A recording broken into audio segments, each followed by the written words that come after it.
إن الحمد لله نحمده ونستعينه ونستغفره ونعوذ بالله من شرور أنفسنا ومن سيئات أعمالنا من يهده الله فلا مضل له ومن يضلل فلا هادي له وأشهد أن لا إله إلا الله وحده لا شريك له وأشهد أن محمدًا عبده ورسوله أما بعد فإن خير الحديث كتاب الله وخير الهدي هدي محمد صلى الله عليه وسلم وشر الأمور محدثاتها وكل محدثة بدعة وكل بدعة ضلالة وكل ضلالة في النار আলহামদুলিল্লাহ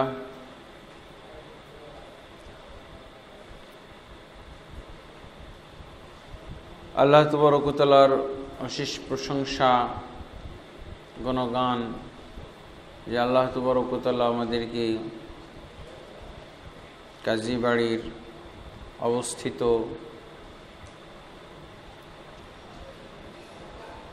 ইসলামী শিক্ষা ও সংস্কৃতি ইনস্টিটিউট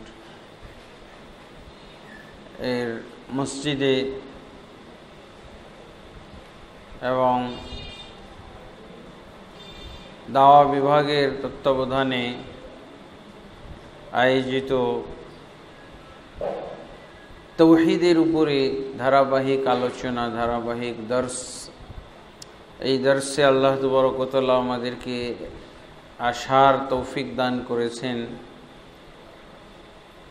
আল্লাহ তাবারক ওয়া তাআলার শুকরিয়া জানাই আবারও আলহামদুলিল্লাহ। তাওহীদের উপরে যে দর্স আমরা দেওয়ার সিদ্ধান্ত নিয়েছি এবং বেশ কয়েকটা দর্স ইতিমধ্যে আমরা আপনাদের উদ্দেশ্যে পেশ করেছি নির্ধারিত গ্রন্থ থেকে, কিতাবুত তাওহীদ মুহাম্মদ বিন আব্দুল ওয়াহাব রাহিমাহুল্লাহ। তো আমরা তার গ্রন্থ থেকে প্রথম যেটা পরিচ্ছদ, সেই পরিচ্ছদে তিনি তাওহীদ সম্পর্কে কোরআনের আদেশ, রাসূলুল্লাহ সাল্লাল্লাহু আলাইহি ওয়াসাল্লামের কি আদেশ আছে, তাওহীদের কি গুরুত্ব, তাওহীদের কি ফজিলত, তিনি এই বাবের ভিতরে, এই পরিচ্ছদের ভিতরে উল্লেখ করেছেন। আমরা কয়েকটি দর্সের মধ্যে তাওহীদের গুরুত্ব, একটা দর্সে আমরা তাওহীদ কি এই শিরোনামে পেশ করেছি, আর একটি দর্সে এই গ্রন্থের সংকলক, লেখক শেখুল ইসলাম মুহাম্মদ বিন আব্দুল ওয়াহাবের পরিচয় এবং পরিচিতি তুলে ধরেছিলাম এবং তার সংস্কারবাদী বিভিন্ন পদক্ষেপ, বিভিন্ন কর্মকাণ্ড এবং তার তাওহীদ উজ্জীবিত করার ব্যাপারে যে সমস্ত লিখনী তিনি রেখে গেছেন, সেই লিখনী কিতাবসমূহের পরিচয় আমরা লাভ করেছিলাম। এরপরে আমরা মূল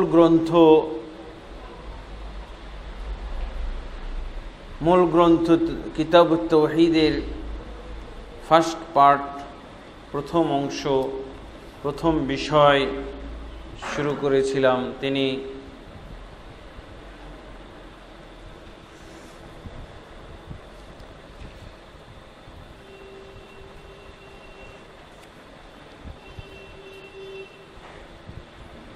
প্রথম যেটা পরিচ্ছদ নিয়ে এসেছেন সেটা হলো বাবু হাক্কিল্লাহি আলাল ইবাদি ওয়া হাক্কিল ইবাদি আলাল্লাহ।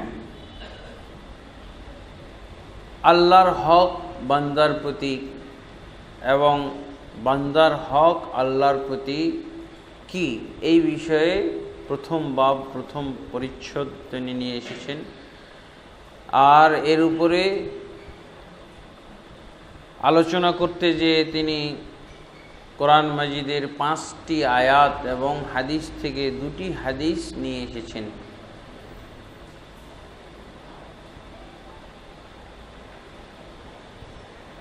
প্রথম আয়াতটি সূরা আয-যারিয়াতের 56 নম্বর আয়াত, ওমা খালাকতুল জিন্না ওয়াল ইনসা ইল্লা লিয়াবুদুন। এই আয়াতের ব্যাখ্যা, তাওহীদের সাথে এই আয়াতের সম্পর্ক আমরা ইতিমধ্যে ব্যাখ্যা করেছি এবং তাওহীদের প্রকারভেদ আপনাদের সামনে পেশ করেছি। এরপর দ্বিতীয় আয়াত, সেটারও আমরা ব্যাখ্যা করেছিলাম। সূরা নাহলের 36 নম্বর আয়াত, ওয়ালাকাদ বাআসনা ফি কুল্লি উম্মাতির রাসূলা আন ইবুদুল্লাহ ওয়াজতানিবুত তাগুত। এরপরে তৃতীয় আয়াত সূরা আল ইসরা থেকে নিয়ে এসেছেন, যেটাকে আমাদের দেশে বনু ইসরাইল, সূরা বনি ইসরাইল আমরা বলে থাকি। এখানে আল্লাহ তাবারক ওয়া তাআলা বলছেন সূরা ইসরার 23 নম্বর আয়াতে, ওয়াকাদা রাব্বুকা আল্লা তা'বুদু ইল্লা ইয়াহু ওয়া বিল ওয়ালিদাইনি ইহসানা।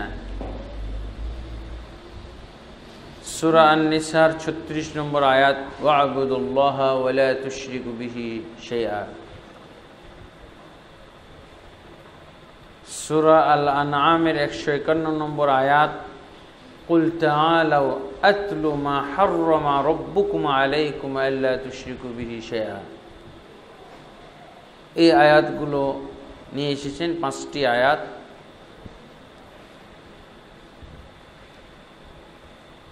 এই 5টি আয়াতেরই একই উদ্দেশ্য, একই উদ্দেশ্যে তিনি দলিল গ্রহণ করেছেন। সেটা হলো কি, তাওহীদ হলো আল্লাহ তাবারক ওয়া তাআলার একমাত্র উদ্দেশ্য। তাওহীদ ছাড়া অন্য কোনো উদ্দেশ্যে আল্লাহ তাবারক ওয়া তাআলা মানব জাতি এবং জিন জাতিকে সৃষ্টি করেননি। ওয়াকাদা রাব্বুকা আল্লা তা'বুদু ইল্লা ইয়াহু, আর তোমার রব নির্দেশ দিয়েছেন আল্লা তা'বুদু, যেন তোমরা ইবাদত না করো একমাত্র তার ছাড়া। তোমার রব অর্থাৎ মুহাম্মদ সাল্লাল্লাহু আলাইহি ওয়াসাল্লামকে বোঝানো হয়েছে খেতাব। কাযা রাব্বুকা, তোমার রব নির্দেশ দিয়েছেন আল্লা তা'বুদু ইল্লা ইয়াহু, যেন তোমরা তাকে ছাড়া আর কারো ইবাদত না করো। ওয়া বিল ওয়ালিদাইনি ইহসানা, আরও তিনি আদেশ দিয়েছেন তোমাদের পিতামাতার সাথে ইহসান করার, সৎ ব্যবহার করার।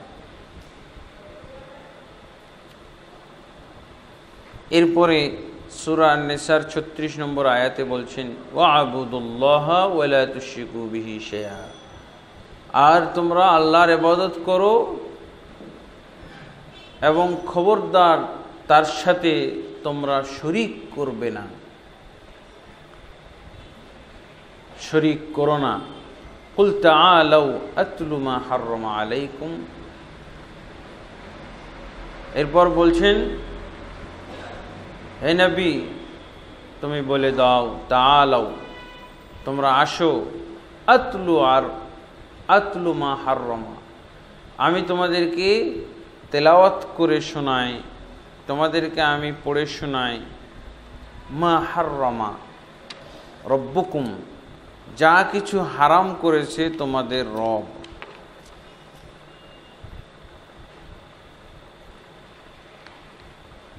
তার ভিতরে 1 নম্বর হলো আল্লা তুশরিকু বিহি শাইআ, যেন তোমরা তার সাথে কোনো কিছুকেও শরীক না করো।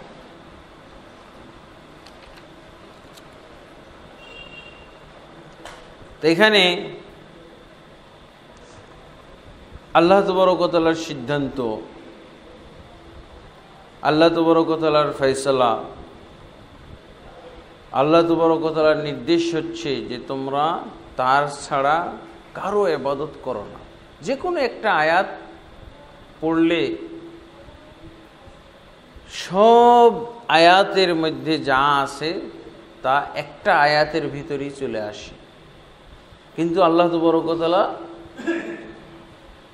একই নির্দেশ বারবার দিয়েছেন, একই কথা বারবার আল্লাহ তাবারক ওয়া তাআলা বর্ণনা করেছেন, একই বিষয় বারবার বিভিন্ন শব্দে আল্লাহ তাবারক ওয়া তাআলা বান্দাদের কাছে উপস্থাপন করেছেন, যাতে করে আমরা তাওহীদ বুঝি, যাতে করে আমরা তাওহীদের গুরুত্ব অনুধাবন করতে পারি। এখানে আল্লাহ বলছেন তোমরা আল্লাহকে ছাড়া আর কারো ইবাদত করো না। প্রত্যেকটা আয়াতের আমাদের যে ঈমানের বাণী লা ইলাহা ইল্লাল্লাহর সাথে সরাসরি সম্পর্ক। আল্লাহ ব্যতীত প্রকৃত কোনো মাবুদ নেই। লা তা'বুদু ইল্লা ইয়াহু, লা তা'বুদু লা ইলাহা ইল্লা ইয়াহু ইল্লাল্লাহ।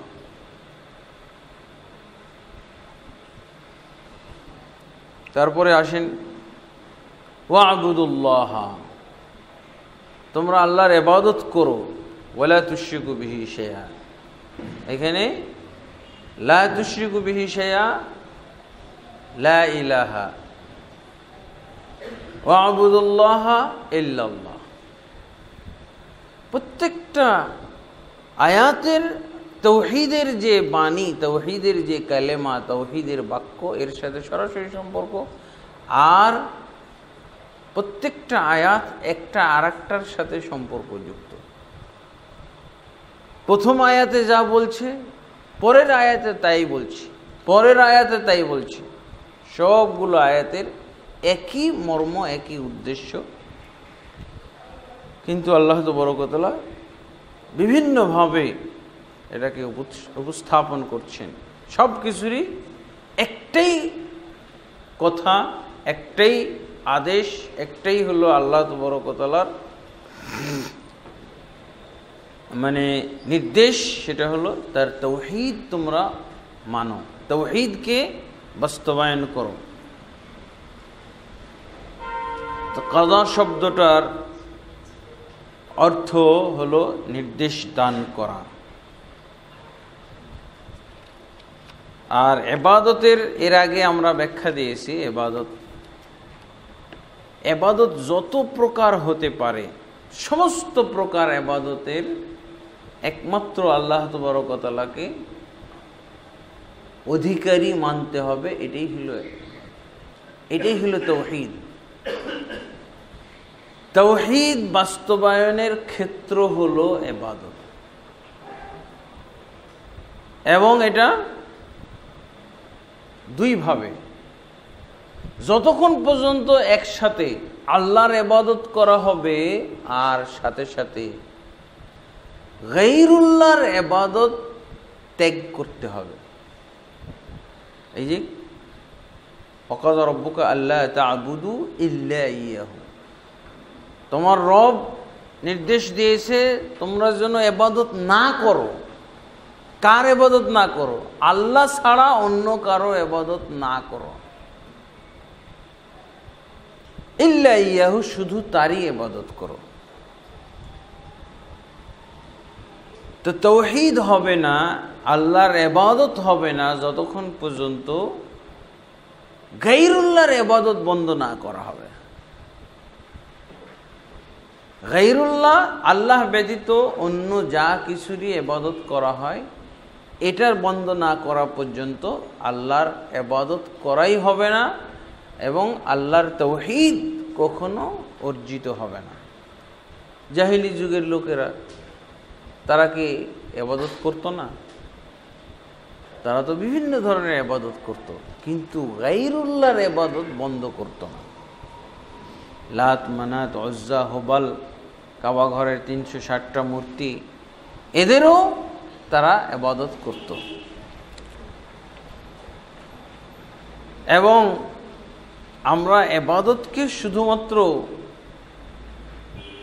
সালাত, সিয়াম, হজ, যাকাত এর ভিতরে কিন্তু সীমাবদ্ধ করতে পারি না। এগুলো ব্যাপক। তাহলে ইবাদতের আমাদের সংজ্ঞা বুঝলেই হয়ে যাবে। ইবাদতের এখানে শেখ মোহাম্মদ বিন আব্দুল ওয়াহাব তিনি ইবাদতের সাথে তাওহীদের যে সম্পর্কটা উল্লেখ করেছেন, যে কিসের ইবাদত? ইবাদত আছে এটা গণ্যই করা হবে না, ইবাদত করতেছি এটা গণ্যই করা হবে না, ইবাদতের ইবাদত নামই হবে না যতক্ষণ পর্যন্ত কেউ তাওহীদ না বুঝবে, তাওহীদ না বাস্তবায়ন করবে, ততক্ষণ পর্যন্ত ইবাদতের কোনো মূল্যই নাই।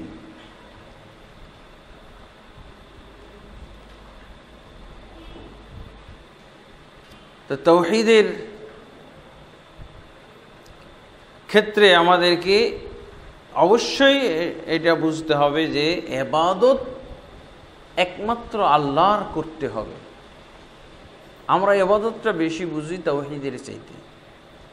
আমাদের দেশের মুসলমানরা তাওহীদের চেয়ে ইবাদত বেশি বুঝে না, ইবাদতের চেয়ে তাওহীদ বেশি বুঝতে হবে। আমার এক এলাকাতে তো তারা বলেই ফেলেছে যে তাওহীদ আগে, তাওহীদের বুঝ আগে, তারপরে ইবাদত। এটা একটা বদনামের বিষয় ধরে ফেলেছে। ইবাদতের পূর্বে আমাকে তাওহীদ বুঝতে হবে, কারণ এই তাওহীদ এমন একটা বিষয়, এই তাওহীদকে বোঝার জন্যই, তাওহীদকে বাস্তবায়নের জন্যই ইবাদত এসেছে।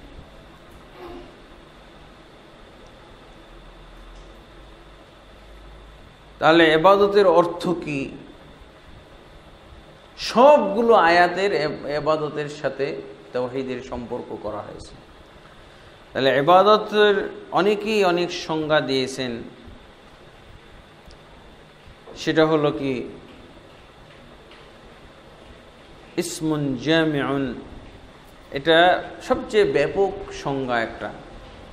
আল ইবাদা ফিশ শারআ, ইবাদতের অর্থ শরীয়তের পরিভাষায়। ইবাদতের তো আবিধানিক অর্থ অনেক কিছুই আছে। ইবাদতের অর্থ হলো নিজেকে খাটো করা, নিজেকে অত্যন্ত নিচু মনে করা আল্লাহ তাবারক ওয়া তাআলার কাছে, আনুগত্য, পুরোপুরি আনুগত্যশীল হওয়া। আর শরীয়তের পরিভাষায় ইবনে তাইমিয়া রাহমাতুল্লাহ আলাইহি সবচেয়ে জামে, ব্যাপক অর্থবোধক সংজ্ঞা দিয়েছেন। সেটা হলো ইসমুন জামিউন লিকুল্লি মা ইউহিব্বুহুল্লাহু ওয়া ইয়ারদাহু মিনাল আকওয়ালি ওয়াল আমালিয যাহিরাতি ওয়াল বাতিনা। এমন একটা ব্যাপক অর্থবোধক শব্দের নাম, যা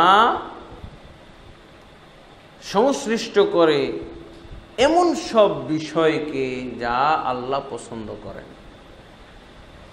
মোট কথা, সোজা কথা, ইবাদত হচ্ছে এমন জিনিস, এমন বিষয় যা আল্লাহ তাবারক ওয়া তাআলা পছন্দ করেন এবং আল্লাহ তাবারক ওয়া তাআলা সন্তুষ্ট হন।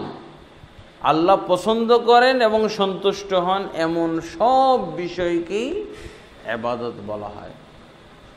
সেই বিষয়গুলো কি?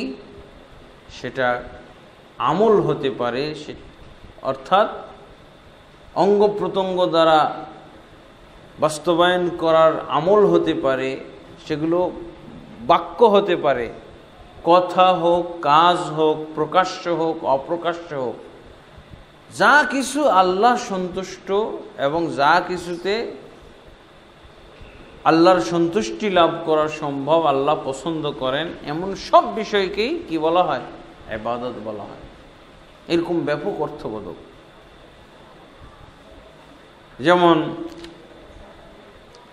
সালাত, সিয়াম, হজ, তারপরে সিলাতুল আরহাম মানে আত্মীয়তার সম্পর্ক রক্ষা করা, আমর বিল মারুফ নাহি আনিল মুনকার, সৎ কাজের আদেশ, অন্যায়ের নিষেধ, মানুষের প্রতি দয়া করা, এতিমদের প্রতি দয়া করা, এগুলো সব ইবাদত। এগুলোর ব্যাপারে আল্লাহ উৎসাহিত করেছেন না? এই ব্যাপারে আল্লাহ তাবারক ওয়া তাআলা তার পছন্দ প্রকাশ করেছেন কিনা?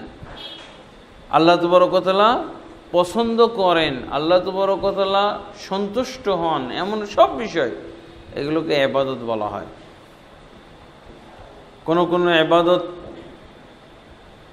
অঙ্গ প্রত্যঙ্গ দিয়ে করতে হয়, যেমন সালাত, জিহাদ,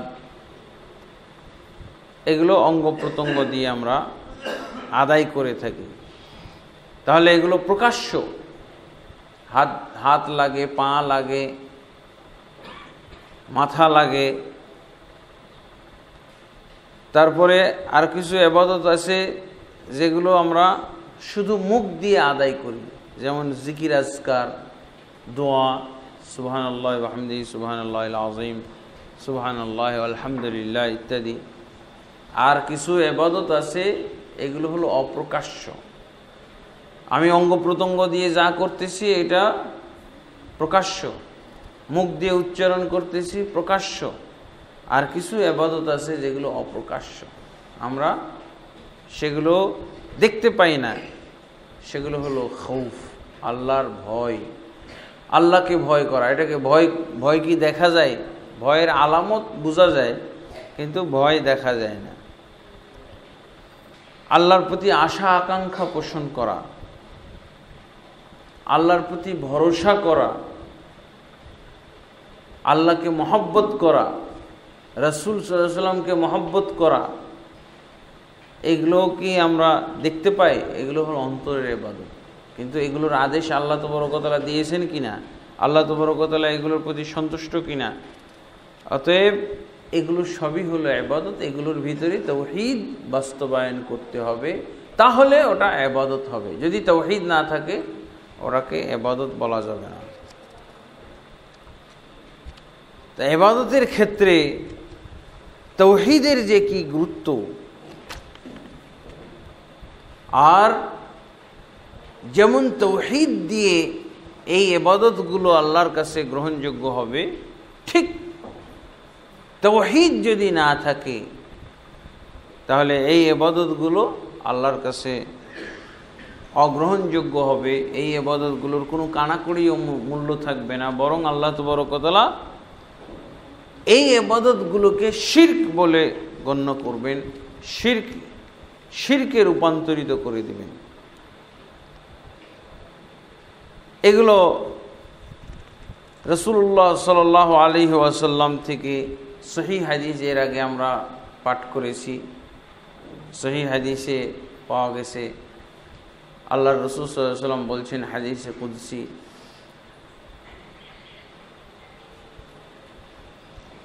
মান আমিলা আমালান আশরাকা মাইয়া ফিহি গায়রি তারাকতুহু ওয়া শিরকাহু। যে ব্যক্তি আমল করবে সেই আমলে যদি আমার সাথে অন্য কিছুকে শরীক করে, তাহলে আমি তাকে এবং তার শিরককে পরিত্যাগ করলাম। মুসলিম শরীফের হাদিস।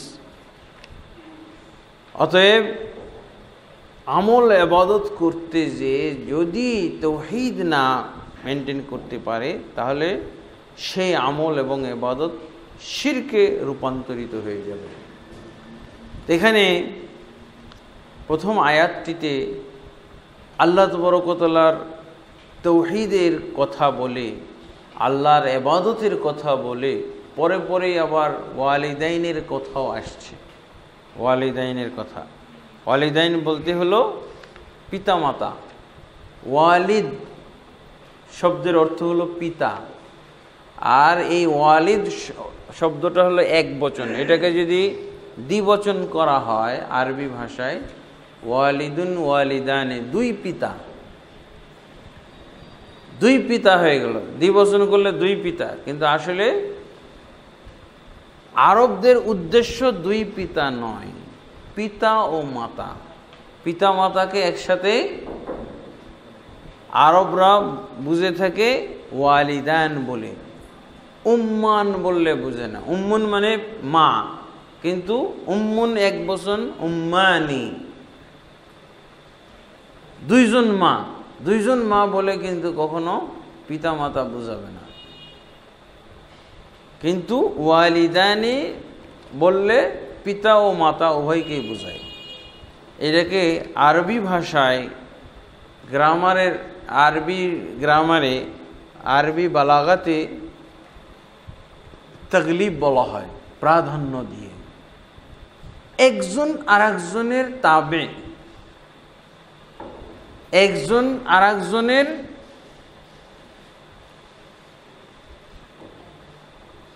বাধ্য বা অনুগত,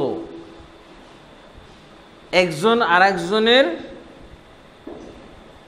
মাতাহাতে থাকে, একজন আরেকজনের কি তত্ত্বাবধানে থাকে। তো কে কার তত্ত্বাবধানে থাকে? মার তত্ত্বাবধানে কি বাবা থাকে, না বাবার তত্ত্বাবধানে মা থাকে? বাবার তাবে হলো মা। এই জন্য ওয়ালিদান বললে পিতা মাতাকে বোঝালো, দুই পিতা, কিন্তু অর্থ কি? পিতা ও মাতা। আল্লাহ তাবারক ওয়া তাআলা এটা বলে দিয়েছেন কোরআন মাজিদে, আর রিজালু কাওয়ামুনা আলান নিসা বিমা ফাদ্দালাল্লাহু বা'দাহুম আলা বা'দ। তাগলিব, তাগলিব মানে প্রাধান্য দিয়ে। এখানে দ্বিবচন করা হয়েছে পিতার শব্দটাকে, আর বুঝাচ্ছে মা আর বাবা, বাবা মা দুইজন। এখানে তাগলিব, তাগলিব কাকে, প্রাধান্য কাকে দেওয়া হলো? পিতাকে। কারণ আল্লাহ বলছেন আর রিজালু কাওয়ামুনা আলান নিসা, পুরুষরা হচ্ছে মহিলাদের উপরে কর্তৃত্বকারী, মহিলাদের দায়িত্বশীল। বিমা ফাদ্দালাল্লাহু বা'দাহুম আলা বা'দ। এটা এই কারণে যে আল্লাহ ফজিলত দান করেছেন একজনকে অপরের উপরে, মানে পিতাকে মায়ের উপরে ফজিলত দান করেছেন, প্রাধান্য দান করেছেন কে? আল্লাহ। এটা আল্লাহ দান করেছেন। তাই তারপরে আরেকটা হলো অবিমা আনফাকু, এবং এই কারণে যে তারা পুরুষরা খরচ করে। পুরুষরা খরচ করে কার জন্য? নারীদের জন্য, স্ত্রীর জন্য, স্ত্রীর পেটের যে সন্তান আসবে তাদের জন্য, সবার জন্য খরচ করে কে? পিতা। বর্তমান যুগে তো আমরা দেখে থাকি নারীরা ইনকাম করে, কিন্তু আগের যুগে কখনো নারীরা ইনকাম করতো না। অবিমা আনফাকু, আল্লাহ বলছেন দুইটা কারণ এখানে উল্লেখ করেছেন। একটা হলো আল্লাহ, এটা কারো হস্তক্ষেপের বিষয় না। আল্লাহ একজন আরেকজনকে ফজিলত দান করেছেন, একজনের প্রতি আরেকজনকে আল্লাহ ফজিলত দান করে। এখানে আপত্তির কিছু আছে? আর একটা আমাদের বুঝার জন্য বলেছেন ওয়াবিমা আনফাকু, এবং এই কারণে প্রাধান্য দেওয়া হয়েছে যে তারা পুরুষরাই খরচ করে। এই তো আজ থেকে 25-30 বছর আগে তো শুধু পুরুষরাই খরচ করত। শুনলাম নাকি জিয়াউর রহমান সাহেব নারীদেরকে এরকম মাঠে নামাই দিছে, সমান অধিকার, এরা পুরুষরা খাটবে মহিলারা খাটবে না। এটা কেমন হয়? এটা কোরআন বিরোধী কথা। মহিলারা খাটবে না, পুরুষ যদি থাকে, তার স্বামী থাকে, তাহলে স্বামী ইনকাম করবে। মহিলার ইনকাম করাটা নফল, তার যদি সময় সুযোগ হয়, পরিবেশ হয়, তাহলে ইনকাম করবে, নাহলে ইনকাম করবে না ওরা। আল্লাহ তাবারক ওয়া তাআলাই দায়িত্ব দিয়ে দিয়েছেন, পুরুষরা ইনকাম করবে, উপার্জন করবে, আর পুরুষরাই নারীদের জন্য খরচ করবে। তাই আল্লাহ বলছেন অবিমা আনফাকু, তারা খরচ করবে। এখানে আল্লাহ কিভাবে বলছেন, তোমার রব সিদ্ধান্ত দিয়েছেন। প্রথমে এক বচন বলছে, তোমার রব সিদ্ধান্ত দিয়েছেন বা আদেশ দিয়েছেন। তারপরে কি বলা হয়েছে, লা তা'বুদু, তোমরা যেন। তারপরে আগে বলতেছে তোমার, আর বলছে তোমরা। এটাও কিন্তু আরবি ভাষার একটা বৈশিষ্ট্য। এটাকে বলা হয় ইলতিফাত। আগে এক ভঙ্গি ব্যবহার করে এক বচন ব্যবহার করলো না, তোমার রব সিদ্ধান্ত দিয়েছেন, আদেশ দিয়েছেন, তুমি যেন ইবাদত, তাকে ছাড়া কারো ইবাদত না করো। তা না বলে কি বলছে, তোমরা যেন আল্লাহর ছাড়া আর কারো ইবাদত না করো। তাহলে এটাও একটা আরবি ভাষার গ্রামার। একবার তুমি বলে তারপর আবার তোমরা বলা যায়। এটার কারণ হলো যে মুহাম্মদ সাল্লাল্লাহু আলাইহি ওয়াসাল্লাম তিনি হচ্ছেন এই উম্মতের আল্লাহর বান্দাদের প্রধান ব্যক্তি, তিনি ইবাদতকারীদের প্রধান। আর মুহাম্মদ সাল্লাল্লাহু আলাইহি ওয়াসাল্লামের উম্মতভুক্ত যতজন আছে তারা সবাই হলো তার অনুগত, সবাই হলো তার তাবে, সবাই হলো তার সাথে সংশ্লিষ্ট। এই জন্য প্রথমে তাকে সম্বোধন করার পর সমস্ত বান্দাদেরকে আল্লাহ বলছেন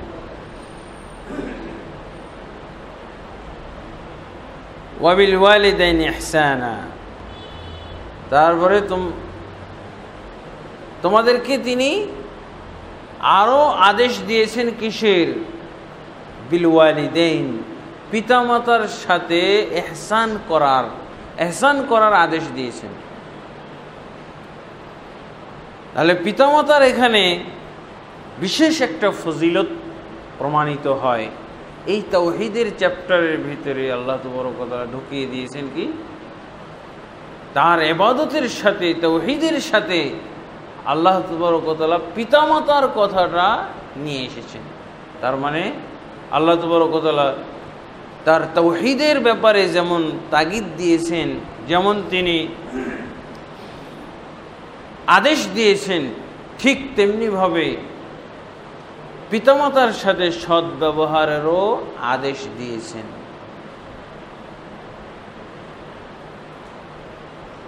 পিতামাতার সাথে সদ্ব্যবহারকে আল্লাহর ইবাদতের সাথে সংযুক্ত করে দিয়েছেন। এবং পিতামাতার কথা কেন সংযুক্ত করা হলো, আল্লাহ তাবারক ওয়া তাআলার বান্দা যত পৃথিবীতে আসবে, তাওহীদ পালনকারী, ইবাদতকারী যত আসবে, সব পিতামাতার মাধ্যমে আসবে। পিতামাতা ছাড়া কোনো তাওহীদবাদীর জন্ম হতে পারে না। পিতামাতা যদি না থাকতো তাহলে কি এদের জন্ম হতো? আদম আলাইহিসসালাতু ওয়াস সালাম এবং হাওয়া না আসলে পৃথিবীতে একজন মানুষও পাওয়া যেত? কতগুলো বানর থেকে জন্ম নিয়েছে, মানুষ না। হ্যাঁ, তো মানুষ পাওয়া যেত না, বানর পাওয়া যেত। পিতামাতা থেকে মানুষ পাওয়া যাবে। সূরা আন-নিসার প্রথম আয়াতেই তো আল্লাহ তাবারক ওয়া তাআলা বলেছেন, ইয়া আইয়ুহান নাসু ইত্তাকু রাব্বাকুমুল্লাযী খালাকাকুম মিন নাফসিন ওয়াহিদা ওয়া খালাকা মিনহা যাওজাহা ওয়া বাথা মিনহুমা রিজালান কাসীরান ওয়া নিসাআ। হে মানুষ, তোমরা তোমাদের রবকে ভয় করো, যিনি তোমাদেরকে সৃষ্টি করেছেন একটা নফস থেকে, একটা ব্যক্তি থেকে, এবং তার থেকে সৃষ্টি করেছেন তার স্ত্রীকে। এবং তাদের দুজনের মাধ্যমে অনেক নর এবং অনেক নারী দুনিয়ার বুকে আল্লাহ ছড়িয়ে দিয়েছেন, বিস্তার ঘটিয়েছেন। তাহলে আল্লাহর ইবাদতের সাথে পিতামাতার সম্পর্ক আছে, ইবাদতকারী আসে পিতামাতার মাধ্যমে। এই জন্য আল্লাহ তাবারক ওয়া তাআলা যেমনভাবে আল্লাহর তাওহীদ, আল্লাহর ইবাদতের গুরুত্ব বুঝতে হবে, ঠিক তেমনিভাবে পিতামাতার ব্যাপারটাও বুঝতে হবে, পিতামাতার সাথে সদ্ব্যবহার করতে হবে। যেমন আল্লাহর সাথে সদ্ব্যবহার হলো তার তাওহীদ বাস্তবায়ন করা, তার উবুদিয়ত, তার দাসত্ব কায়েম করা, ঠিক এমনিভাবে পিতামাতার হক আদায় করতে হবে তাদের সাথে সদ্ব্যবহারের মাধ্যমে। এবং আল্লাহ তাবারক ওয়া তাআলা তাদের সাথে সদ্ব্যবহারের নিয়ম বলে দিয়েছেন, ওয়ালা তাকুল লাহুমা উফফিন ওয়ালা তানহারহুমা, খবরদার তোমরা তাদেরকে উফ শব্দটাও বলো না, বিরক্তিকর একটা শব্দ যাতে করে তারা বিরক্ত হয়। তারপরে আল্লাহ বলছেন, ইম্মা ইয়াবলুগান্না ইনদাকাল কিবারা আহাদুহুমা আও কিলাহুমা ফালা তাকুল লাহুমা উফ,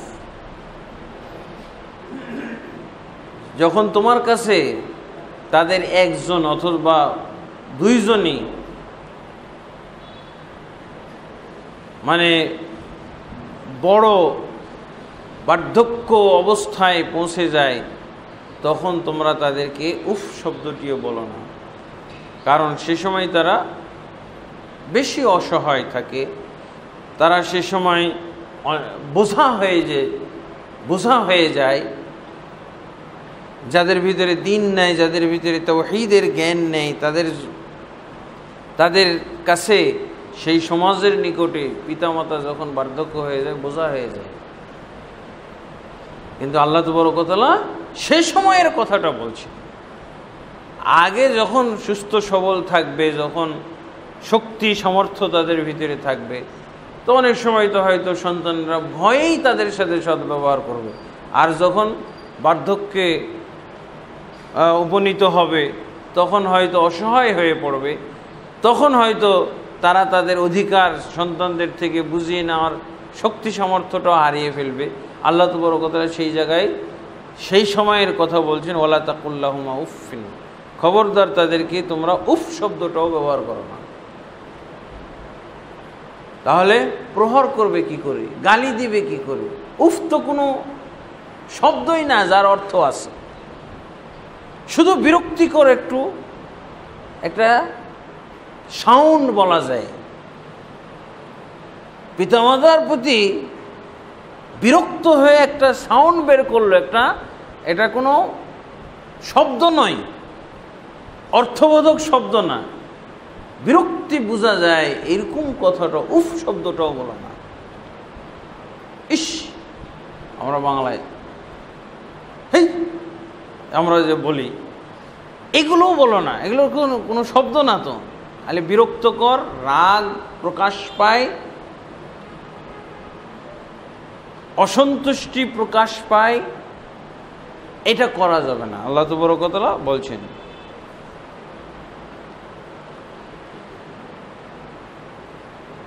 তাহলে তো শব্দ তাদের উদ্দেশ্যে ব্যয় করা, যেই শব্দের নির্দিষ্ট অর্থ আছে, মন্দ অর্থ, গালি,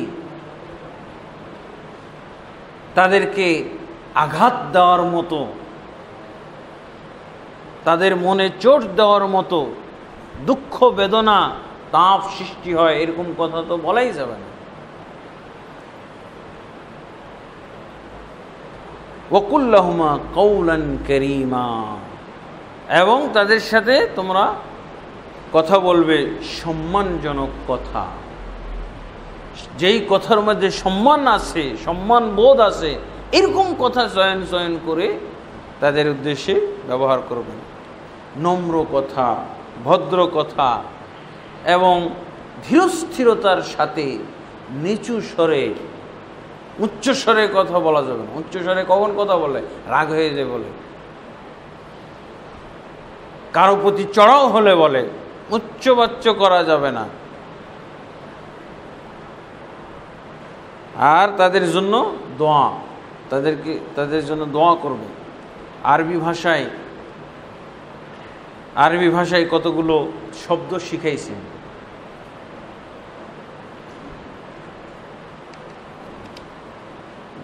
যারা তাফসীর করেছেন, এই মুহাম্মদ বিন সালেহ আল উসাইমিন এই কিতাবুত তাওহীদের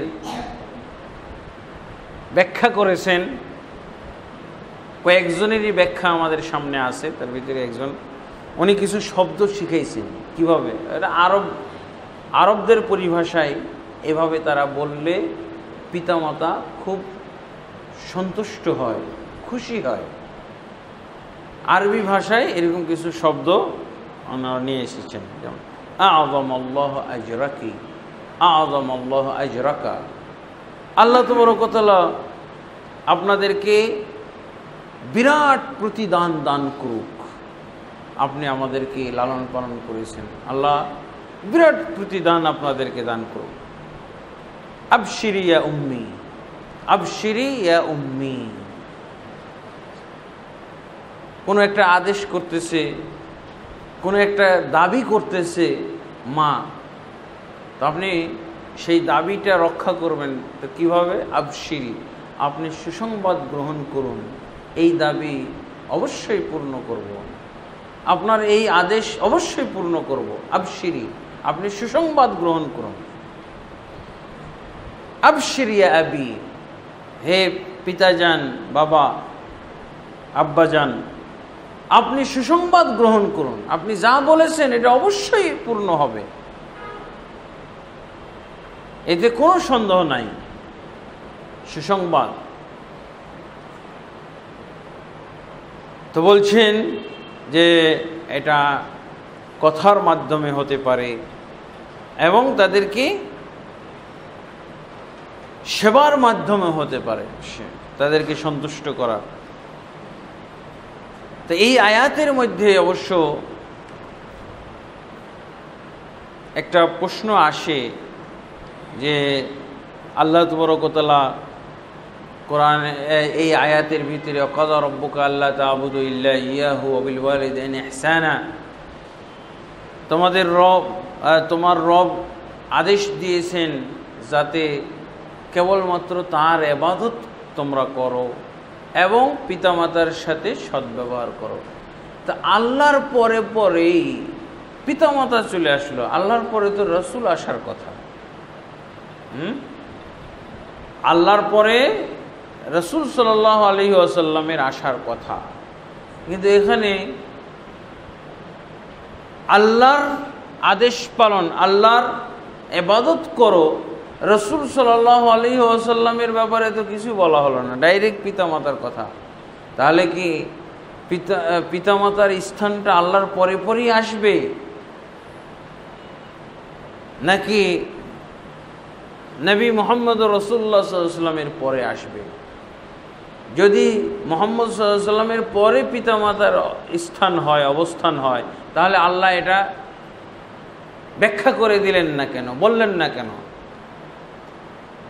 তো এখানে এর জবাব এরকম হতে পারে যে আল্লাহর আনুগত্যের ক্ষেত্রে, আল্লাহর ইবাদতের ক্ষেত্রে মুহাম্মদুর রাসূলুল্লাহ সাল্লাল্লাহু আলাইহি ওয়াসাল্লাম সংশ্লিষ্ট আছেন, এটা উল্লেখ না করলেও উনি সংশ্লিষ্ট। যেখানে আল্লাহর ইবাদতের কথা আছে ওই জায়গাতে মুহাম্মদ সাল্লাল্লাহু আলাইহি ওয়াসাল্লামের কথাটা আনুষঙ্গিকভাবে সংশ্লিষ্টভাবে আছে। তার কারণ মুহাম্মদ সাল্লাল্লাহু আলাইহি ওয়াসাল্লাম তিনি তো ইবাদত শিক্ষা দিবেন, তিনি যেভাবে ইবাদত শিক্ষা দিয়েছেন সেভাবেই তো ইবাদত হবে। তাহলে অতএব ইবাদতের কথা যেখানে বলা হয়েছে ওইখানে মুহাম্মদ সাল্লাল্লাহু আলাইহি সাল্লামের কথাই উল্লেখ হয়ে গেছে। কারণ কোনো ইবাদত বলে গণ্য হবে না যতক্ষণ পর্যন্ত ওই ইবাদতটার পাশ মুহাম্মদ সাল্লাল্লাহু আলাইহি সাল্লাম না দিবেন, মুহাম্মদ সাল্লাল্লাহু আলাইহি ওয়াসাল্লাম সেই ইবাদতটার নমুনা না প্রতিষ্ঠিত করবেন, মুহাম্মদ সাল্লাল্লাহু আলাইহি ওয়াসাল্লাম ওই ইবাদতটার নিয়ম পদ্ধতি পন্থা না বলবেন, ততক্ষণ পর্যন্ত ওটা তো ইবাদতই না। তাহলে ইবাদতের ভিতরেই মুহাম্মদ সাল্লাল্লাহু আলাইহি ওয়াসাল্লামের কথাটা আছে। এবং আল্লাহ তাবারক ওয়া তাআলা তো বলেই দিয়েছেন, মাইয়াতির রাসূলা ফাকাদ আতা আল্লাহ, যে রাসূলের অনুসরণ করবে সে আল্লাহরই অনুসরণ করবে। অতএব যে আল্লাহর অনুসরণ করলো সে রাসূলের অনুসরণ করলো। আল্লাহ এবং রাসূল আনুগত্যের দিক থেকে, সত্তাগত দিক থেকে আলাদা, কিন্তু আনুগত্যের দিক থেকে উভয়ই এক। যেমন আল্লাহর আনুগত্য করতে হবে, ঠিক তেমনিভাবে রাসূলুল্লাহ সাল্লাল্লাহু আলাইহি ওয়াসাল্লামের আনুগত্য করতে হবে। এটা সংশ্লিষ্টভাবে উল্লেখ হয়ে গেছে, এটার জন্য আলাদা বর্ণনার দরকার নাই। এবং অন্যান্য আয়াতে তো আল্লাহ তাবারক ওয়া তাআলা বলেই দিয়েছেন, আতিউল্লাহ ওয়া আতিউর রাসূল, ইয়া আইয়ুহাল্লাযীনা আমানু আতিউল্লাহ ওয়া আতিউর রাসূলা ওয়া উলিল আমরি মিনকুম। হে ঈমানদারগণ, তোমরা আল্লাহর অনুসরণ করো, আনুগত্য করো এবং রাসূলের আনুগত্য করো এবং তোমাদের যারা দায়িত্বশীল তাদের। এখানে আর মুহাম্মদ সাল্লাল্লাহু আলাইহি সাল্লামের কথা বা নবীর কথা আলাদা উল্লেখ করার দরকারই নাই।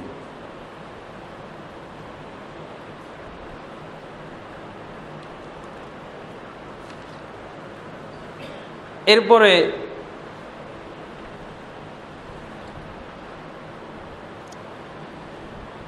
রাসূলুল্লাহ সাল্লাল্লাহু আলাইহি ওয়াসাল্লামের রাসূলুল্লাহ সাল্লাল্লাহু আলাইহি ওয়াসাল্লামের প্রতি আল্লাহ আদেশ জারি করছেন। সূরা নামের 151 নম্বর আয়াত, কুল তাআলাউ আতলু মা হাররামা রব্বুকুম আলাইকুম। সবাইকে আহ্বান করে রাসূলুল্লাহ সাল্লাল্লাহু আলাইহি ওয়াসাল্লামকে আল্লাহ তাবারক ওয়া তাআলা এই দাওয়াত দিতে বলছেন, হে রাসূল তুমি বলো, আতলু তাআলাও, তোমরা সবাই আসো। তাআলাও অর্থ হলো উলুউন থেকে, উলু শব্দের অর্থ হলো মানে উন্নত, উপর। তার মানে এখানে ডাকা হচ্ছে, ডাকা মানে যার পক্ষ থেকে ডাক আসতেছে, যিনি ডাকতেছেন তার সামনে নিজেকে উঁচু করে ধরা। বসে থাকলে কি দেখতে পাবে নাকি? অনেক সময় কিন্তু দাঁড়াইতেও বলে, যাতে আহ্বানকারী ব্যক্তির সামনে তার উপস্থিতিটা স্পষ্ট হয়। তা আল্লাহ বলছেন কি, কুল তাআলাউ, হে রাসূল তুমি বলে দাও, আতলু তাআলাউ, তোমরা সকলে আসো। তাআলাউ মানে তোমরা আসো, সকলে আসো। আতলু, আমি তোমাদের প্রতি তেলাওয়াত করব। তেলাওয়াতুন থেকে তোমাদের প্রতি আমি তেলাওয়াত করব, বর্ণনা দান করব যা আল্লাহ বা তোমাদের রব তোমাদের প্রতি হারাম করেছেন। তো কত শব্দ দিয়ে বোঝানো হবে হারাম। হারামের চেয়েও তো মারাত্মক শব্দ হলো শিরক। আল্লাহ বলছেন যে তোমাদের উপরে তোমাদের রব যা হারাম করেছেন এগুলো আমি তোমাদেরকে বর্ণনা করে শোনাবো। 1 নম্বর কি, আল্লা তুশরিকু বিহি শাইআ, যে তোমরা তার সাথে কাউকেও শরীক করবে না। আল্লাহর সাথে শরীকের বিষয়টা আমরা ইতিপূর্বে স্পষ্ট করেছি। আল্লাহ তাবারক ওয়া তাআলার ইবাদতের ভিতরে কাউকে শরীক করা, আর ইবাদতের বিষয়গুলো আমরা ব্যাখ্যা করেছি। অঙ্গ প্রত্যঙ্গ দিয়ে যা করি, মুখ দিয়ে যা জিকির করি, আমরা মুখ দিয়ে যে সমস্ত ইবাদত এবং আমল করে থাকি, অন্তর দিয়ে যে সমস্ত ইবাদত করে থাকি, এগুলোই হলো, এগুলোতে কাউকে শরীক করা যাবে না, কাউকে ভয় করা যাবে না, কারো প্রতি তাওয়াক্কুল ভরসা করা যাবে না, কারো প্রতি আশা আকাঙ্ক্ষা রাখা যাবে না। একমাত্র আশা আকাঙ্ক্ষা আল্লাহর প্রতি রাখতে হবে। ভরসা একমাত্র আল্লাহর প্রতি রাখতে হবে, একমাত্র আল্লাহকেই ভয় করতে হবে, একমাত্র আল্লাহ তাবারক ওয়া তাআলাকেই সর্বোচ্চ মহব্বত করতে হবে। এই যে বিষয়গুলো যদি কাউকেও এর সাথে শরিক করি তাহলে সেই ব্যক্তি হয়ে যাবে আল্লাহ তাবারক ওয়া তাআলার সমকক্ষ, সেই ব্যক্তির মাধ্যমে আমি শিরককারী হয়ে যাব।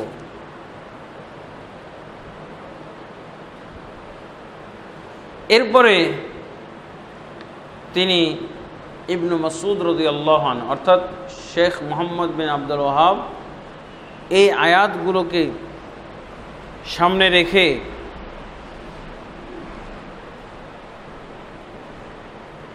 অর্থাৎ আমরা লাস্টে যে আয়াতটা তেলাওয়াত করলাম সূরা আনআমের 151 নম্বর আয়াত,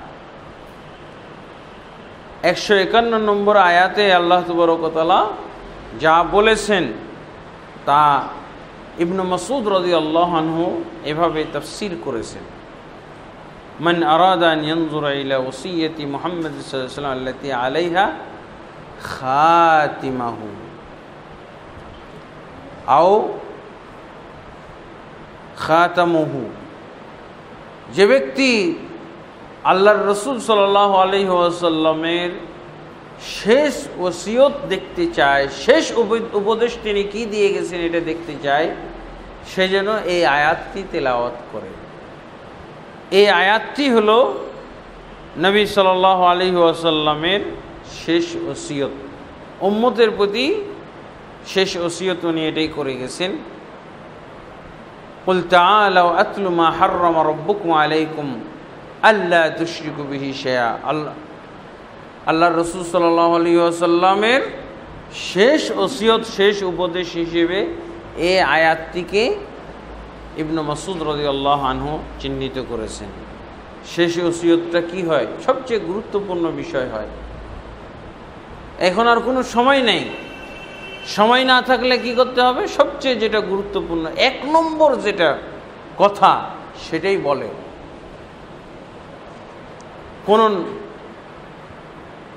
নর্মাল কথাবার্তা, স্বাভাবিক কথাবার্তা, যে সমস্ত কথার কোনো গুরুত্ব নাই, যে সমস্ত কথার কোনো ভারত্ব নাই, এসব কথাবার্তা অ্যাভয়েড করে কি সবচেয়ে গুরুত্বপূর্ণ কথাটাই মানুষ শেষ মুহূর্তে বলে থাকে, সেটাই তিনি নিয়ে এসেছেন এই আয়াতের মাধ্যমে। রাসূলুল্লাহ সাল্লাল্লাহু আলাইহি ওয়াসাল্লামের শেষ উপদেশ ছিল এই আয়াত।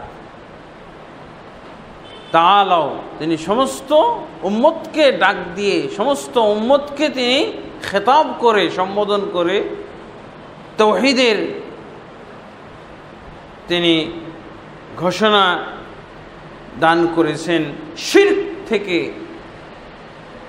বাঁচার জন্য তাদেরকে তাগিদ দিয়েছেন, শিরক থেকে পরহেজ করার, শিরক বর্জন করার তিনি উপদেশটা দিয়ে গেছেন। আর একটা কি?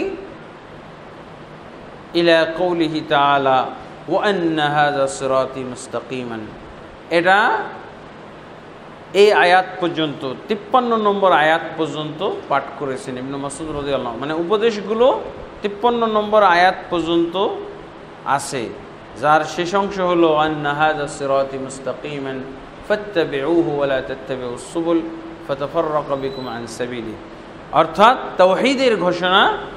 আর এই আয়াতের শেষে হলো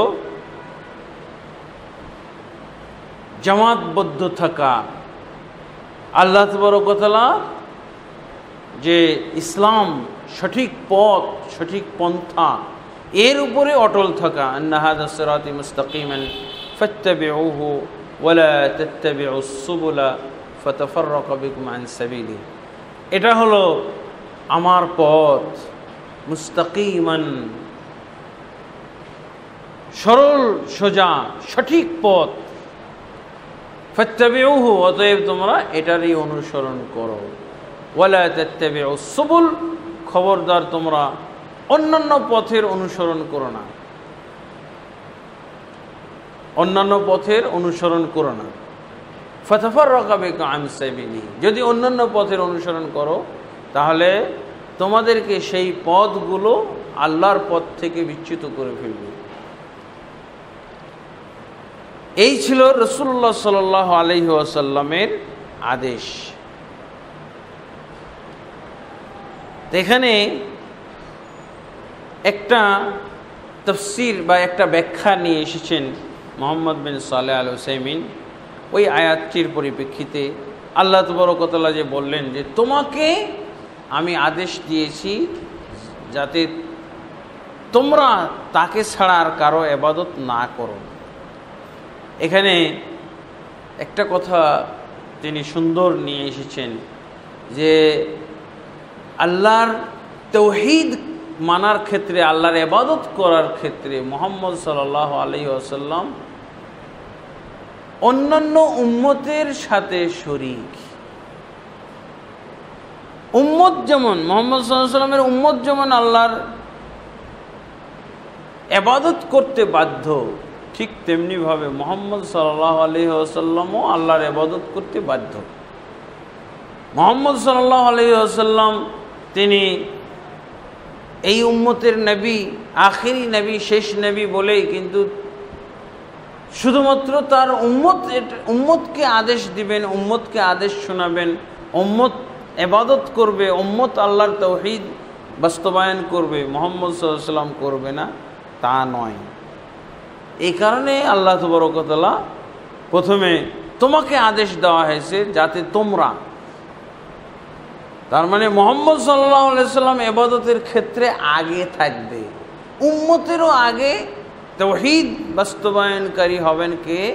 মুহাম্মদ সাল্লাল্লাহু আলাইহি ওয়াসাল্লাম। এবং তারপরে তার উম্মত। মুহাম্মদ সাল্লাল্লাহু আলাইহি ওয়াসাল্লাম শ্রেষ্ঠ নবী, আখেরি নবী, এত আল্লাহর কাছে মর্যাদা সম্পন্ন নবী, তাই উনি আল্লাহর ইবাদত থেকে রেহাই পেয়ে যাবেন, তার তাওহীদ মেনটেন করতে হবে না তা না, বরং আল্লাহ তাবারক ওয়া তাআলা নবী মুহাম্মদ সাল্লাল্লাহু আলাইহি ওয়াসাল্লামকেই আগে আদেশ দিয়েছেন যে তোমাকে আদেশ দেওয়া হয়েছে, এরপরে একই আদেশ তার উম্মতের উপরে।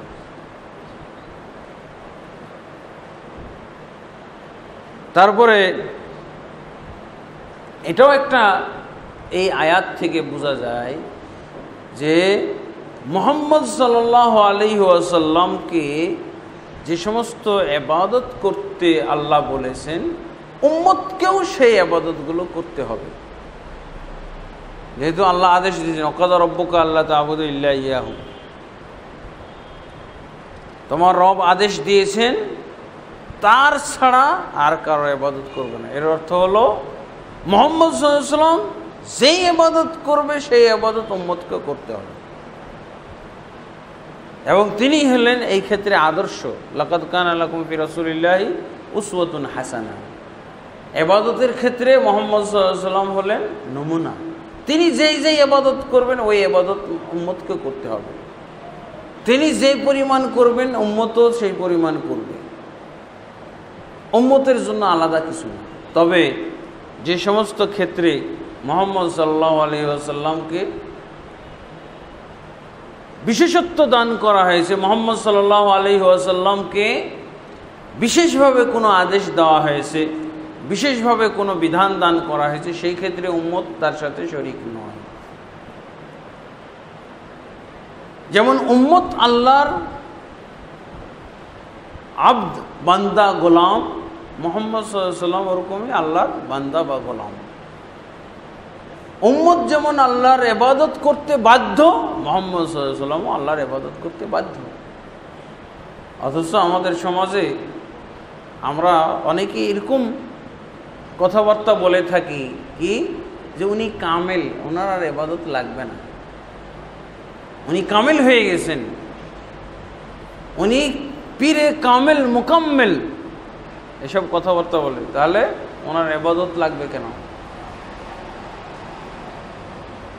এক শ্রেণীর পীর, মুর্শিদ, ভণ্ড, তাদের ব্যাপারে এরকম আকীদা আমাদের সমাজে আছে, উনি কামেল হয়ে গেছেন অতএব ওনার ইবাদত আর লাগবে না, নামাজও পড়ে না, রোজাও করে না, হালাল হারামের বাজ বিচারও করেন না।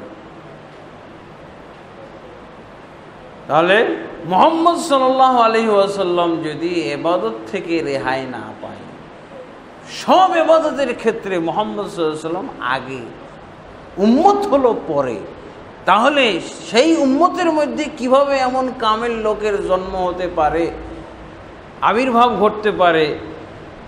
মুহাম্মদ সাল্লাল্লাহু আলাইহি ওয়াসাল্লাম আল্লাহর ইবাদত করতে বাধ্য ছিল, অথচ এরা বাধ্য না। এরা এমন একটা পর্যায়ে চলে গেছে, এমন একটা অবস্থানে চলে গেছে যে এই অবস্থানে গেলে পৌঁছলে আর ইবাদত আমল লাগে না। এগুলো হলো ভণ্ডামি। এই আয়াত থেকে আল্লামা মুহাম্মদ বিন সালেহ আল উসাইমিন এরকম একটা মাসলাও বের করেছেন। এবং আল্লাহ তাবারক ওয়া তাআলা মুহাম্মদ সাল্লাল্লাহু আলাইহি ওয়াসাল্লামকে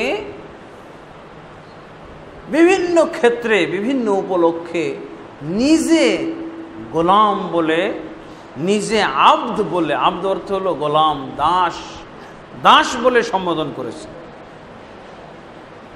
আর আমরা সম্মানের খাতিরে উনি কামিল হয়ে গেছে, কিভাবে ওনাকে আর আল্লাহর গোলাম বলা যায়? এটা সম্মানের হানি, সম্মান নষ্ট। আল্লাহর কাছে কোনো সম্মানের ব্যাপার আছে? আল্লাহ তাবারক ওয়া তাআলার কাছে যত নিজেকে লুটিয়ে দেওয়া যায়, আল্লাহর কাছে নিজেকে খাটো করা যায়, নিজেকে তুচ্ছ করা যায়, ততই তো আল্লাহ খুশি হবেন, গোলামি ততই সুন্দর হবে। এই জন্য আল্লাহ তাবারক ওয়া তাআলা কোরআন মাজিদের বিভিন্ন জায়গায় মুহাম্মদ সাল্লাল্লাহু আলাইহি ওয়াসাল্লামকে বান্দা বলেছেন। যখন মুহাম্মদ সাল্লাল্লাহু আলাইহি ওয়াসাল্লামকে কাফেররা হেই করতে চাচ্ছে, তখন মুহাম্মদ সাল্লাল্লাহু আলাইহি ওয়াসাল্লামকে দিয়ে আল্লাহ চ্যালেঞ্জ করাইলেন, ওয়াইন কুনতুম ফি রাইবিম মিম্মা নাযালনা আলা আবদিনা ফাতু বিসূরাতিন মিন মিসলিহি। চ্যালেঞ্জ করতেছেন, তখন আল্লাহ মুহাম্মদ সাল্লাল্লাহু আলাইহি ওয়াসাল্লামকে তার গোলাম বলছেন, তোমরা যদি আমার ওয়াইন কুনতুম ফি রাইবিম মিম্মা নাযালনা আলা আবদিনা, তোমরা যদি সন্দেহের মধ্যে থাকো আমি আমার গোলাম, আমি আমার দাসের উপরে যা নাজিল করেছি এই ব্যাপারে, অর্থাৎ কোরআন, আমি যে কোরআন নাজিল করেছি আমার দাসটির উপরে, দেখছেন, আমার নবীর উপরে বলছেন না, আমার রাসূলের উপরে বলছেন না। তো এটা যদি মুহাম্মদ সাল্লাল্লাহু আলাইহি ওয়াসাল্লামের জন্য অসম্মানজনক কিছু হয়, আর আল্লাহর ইবাদত না করা যদি সম্মানের কিছু হয়, তাহলে মুহাম্মদ সাল্লাল্লাহু আলাইহি ওয়াসাল্লামের ব্যাপারে আল্লাহ কি বলছেন? যে আমি যা কিছু তার উপরে নাজিল করেছি এই ব্যাপারে যদি তোমাদের সন্দেহ থাকে, আমার বান্দার উপরে যা নাজিল করেছি, আমার গোলাম দাসের উপরে যা নাজিল করেছি, তাহলে তোমরা কি ফাতু বিসূরাতিন মিন মিসলিহি, এরকম একটা সূরা নিয়ে আসো, তার উপরে কোরআনের ভিতরে যে সূরা আমি নাজিল করেছি একটা সূরা নিয়ে আসো যদি তোমরা পারো। তাহলে মুহাম্মদ সাল্লাল্লাহু আলাইহি ওয়াসাল্লামের মাধ্যমে চ্যালেঞ্জ ছুঁড়ে দিচ্ছেন, এটা তো আরও সম্মানের জায়গায়। কিন্তু আল্লাহ এখানেই কি বলতেছেন? আমার দাসটির প্রতি। আল্লাহ রাসূল সাল্লাল্লাহু আলাইহি ওয়াসাল্লাম এই দাস বলার কারণে তিনি নিজেও বলেছেন, লা তুতরুনি কামা আতরাতিন নাসারা ইবনে মারইয়াম। রাসূলুল্লাহ সাল্লাল্লাহু আলাইহি ওয়াসাল্লামও এটা পছন্দ করতেন, মুহাম্মদ সাল্লাল্লাহু আলাইহি ওয়াসাল্লামকে আল্লাহর দাস, আল্লাহর গোলাম বলা তিনিও পছন্দ করতেন। কি বলছেন? সহিহ বুখারীতে হাদিস আছে, লা তুতরুনি কামা আতরাতিন নাসারা ইবনে মারইয়াম, খবরদার তোমরা আমার প্রশংসায় বাড়াবাড়ি করো না, যেভাবে নাসারা খ্রিস্টানেরা ঈসা ইবনে মারইয়াম, মারইয়ামের পুত্র ঈসার ব্যাপারে বাড়াবাড়ি করেছিল। ফাইন্নামা আনা আব্দুল্লাহ, আমি তো শুধুমাত্র আল্লাহর বান্দা, গোলাম, আল্লাহর দাস। ফাকুলু আব্দুল্লাহ ওয়া রাসূল, অতএব তোমরা আমাকে এভাবেই বলো, আমার প্রশংসাটা এভাবেই করো, আব্দুল্লাহি ওয়া রাসূল, মুহাম্মদ হচ্ছে আল্লাহর দাস আর আল্লাহর দূত, আল্লাহর রসুল, তোমরা এভাবেই প্রশংসা করো। আল্লাহ তাবারক ওয়া তাআলা মুহাম্মদ সাল্লাল্লাহু আলাইহি ওয়াসাল্লামকে দাস বলে, দাস বলার মাধ্যমে সম্মানিত করলেন এই চ্যালেঞ্জের মুখে। আর মুহাম্মদ সাল্লাল্লাহু আলাইহি ওয়াসাল্লাম নিজেও মর্যাদা বোধ করতেছেন, সম্মান বোধ করতেছেন, তাকে যদি আমরা আল্লাহর গোলাম বলি, তারপরে সূরা ফুরকানের মধ্যে আল্লাহ বলছেন, তাবারাকাল্লাযী নাযালাল ফুরকানা আলা আবদিহি লিয়াকুনা লিল আলামিন নাযীরা। তাবারাকাল্লাযী, বরকতময় সেই জাত, আল্লাযী নাযালা, যিনি নাজিল করেছেন, অবতীর্ণ করেছেন আল ফুরকান, অর্থাৎ এই কোরআনের একটা নাম হলো আল ফুরকান। ফুরকানকে নাজিল করেছেন। ফুরকান সঠিক এবং বেঠিক, হক এবং বাতিলের মধ্যে পার্থক্যকারী সালাত, পার্থক্যকারী গ্রন্থ। আমি নাজিল করেছি এই ফুরকান আমার বান্দার প্রতি। বরকতময় সেই জাত পাক যিনি ফুরকান নাজিল করেছেন তার বান্দার প্রতি। তো এখানেও আল্লাহ তাবারক ওয়া তাআলা বান্দা বললেন। ইসরা মেরাজের ঘটনা তো আল্লাহ মুহাম্মদ সাল্লাল্লাহু আলাইহি সাল্লামকে বান্দা বলেছেন। কি বলছেন? সুবহানাল্লাযী আসরা বিআবদিহি, অতি মহান পাক পবিত্র সেই জাত পাক যিনি রাত্রিবেলায় ভ্রমণ করিয়েছেন তার বান্দাকে, তার গোলাম দাসকে। তিনি কে? মুহাম্মদ রাসূলুল্লাহ সাল্লাল্লাহু আলাইহি সাল্লাম। ফাআওহা ইলা আবদিহি মা আওহা, এবং সেখানে আল্লাহ বলছেন অতঃপর ওহী করলেন তার বান্দার কাছে যা ওহী করার ছিল। তাহলে দেখা যায় যে মুহাম্মদ সাল্লাল্লাহু আলাইহি ওয়াসাল্লামকে আল্লাহ দাসত্বের ভিতরে, দাসত্বের ক্ষেত্রে উম্মতের সাথে শরীক করেছেন। এই কারণেই প্রথমে মুহাম্মদ সাল্লাল্লাহু আলাইহি ওয়াসাল্লামকে সম্বোধন করে তারপরে সমস্ত উম্মতকে তার সাথে শরীক করে দিয়েছেন। ইবাদত এবং আমলের ক্ষেত্রে সবাই সমান। মুহাম্মদ সাল্লাল্লাহু আলাইহি ওয়াসাল্লামকে যেভাবে আল্লাহর ইবাদত করতে হবে ঠিক তেমনিভাবে তার উম্মতকে করতে হবে। তার উম্মত যেমন আল্লাহর ইবাদত করতে বাধ্য, মুহাম্মদ সাল্লাল্লাহু আলাইহি ওয়াসাল্লামও তার ইবাদত করতে বাধ্য। এবং এখানেই আমরা একটা জাল হাদিসের খণ্ডন পেয়ে যায়। একটা জাল হাদিসে কি বলা হয়েছে? লাউলাকা লামা খালাকতুল আফলাক, যদি তুমি না হতে তাহলে আমি জগৎ সৃষ্টি করতাম না। আল্লাহ তাবারক ওয়া তাআলা জগৎ সৃষ্টি করেছেন, আসমান জমিন সৃষ্টি করেছেন, জিন ইনসান সৃষ্টি করেছেন মুহাম্মদ সাল্লাল্লাহু আলাইহি ওয়াসাল্লামের জন্য না, মুহাম্মদ সাল্লাল্লাহু আলাইহি ওয়াসাল্লাম কেউ সৃষ্টি করেছেন একমাত্র তার ইবাদত করার জন্য। অতএব এটা হলো জাল হাদিস, হাদিসটা হলো জাল। আর জাল হাদিস চেনার এক নম্বর নিদর্শন হলো কোরআন বিরোধী হবে, সহিহ হাদিস বিরোধী হবে, একাধিক সহিহ হাদিস বিরোধী হবে। জাল হাদিসের এক নম্বর নিদর্শন আপনি দেখবেন যে এটা কোরআন বিরোধী হবে। কোনো সহিহ হাদিস কখনো কোরআন বিরোধী হয় না। সহিহ হাদিস কোরআন বিরোধী হবে না, একমাত্র মাযহাবী কারণে, কোনো দলীয় কারণে, দলীয় স্বার্থে সহিহ হাদিস আর কোরআনকে বিরোধী দেখানো হয়। যেমন আমাদের সমাজে ওয়াইজা কুরিয়াল কোরআন ফাসতামিউ লাহু আনসিতু, এটা নাকি সহিহ বুখারীর লা সালাতা ইল্লা বিফাতিহাতিল কিতাবের সাথে টক্কর লেগে গেছে। এটা মাযহাবী কারণে, আসলে টক্কর নাই, মাযহাবী কারণে। মাযহাবে হলো সূরা ফাতিহা পড়া যায় না, পড়া চলবে না, এটা হলো মাযহাব। এই কারণে কি করেছে? কোরআন আর সহিহ হাদিসের সাথে টক্কর লাগিয়ে দিয়েছে। ফাকরাউ মা তায়াসসারা মিনাল কোরআন, কোরআন থেকে যা সহজ তাই তোমরা পাঠ করো, এটাকেই টক্কর লাগিয়ে দেওয়া হয়েছে সূরা ফাতিহা। সূরা ফাতিহা পড়া কোরআন বিরোধী। আল্লাহ রাসূল বলছেন যে সূরা ফাতিহা ছাড়া নামাজ হবে না।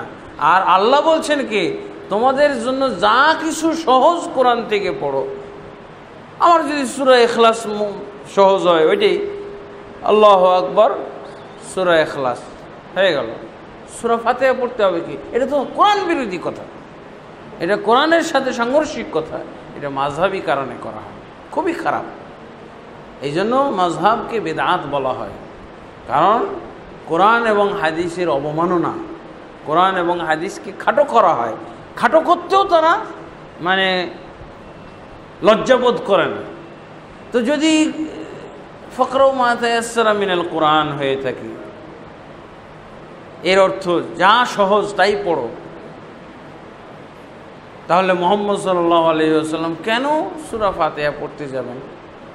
যার উপরে কোরআন নাজিল হলো উনিই তো সূরা ফাতিহা পড়লেন, উনি তো পড়তে বলেছেন, সাহাবায়ে কেরাম পড়তেন। তো এরকম কখনো সহিহ হাদিস কখনো সহিহ হাদিস কোরআনের সাথে সাংঘর্ষিক হয় না।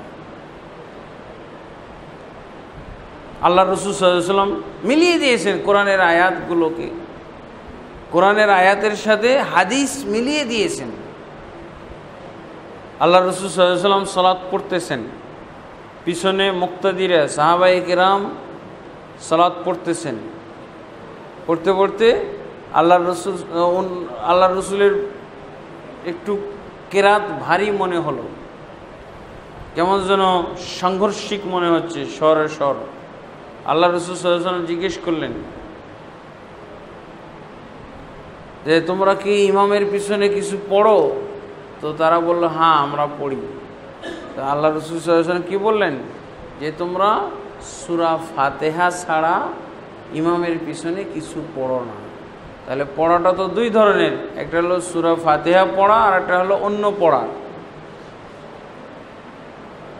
তো অন্য পড়া তাহলে যদি আমরা ধরে নিই, রাসূল সাল্লাল্লাহু আলাইহি ওয়াসাল্লাম ব্যাখ্যা করে দিলেন না কত সুন্দর করে, যে কিছু পড়া পড়তে হবে, কিছু কেরাত করতে হবে, আর কিছু কেরাত না করলেও চলে।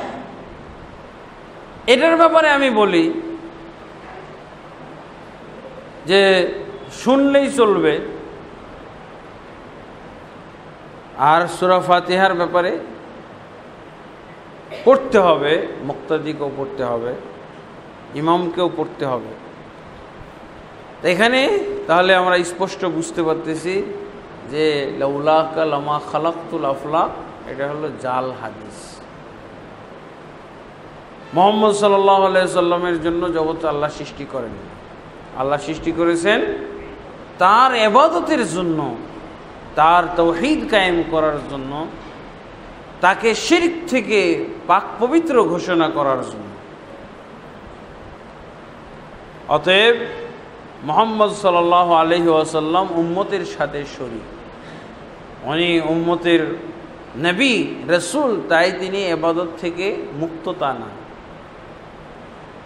অতএব যারা ভণ্ডরা বলে থাকে যে কামেল মুকাম্মেল হয়ে গেলে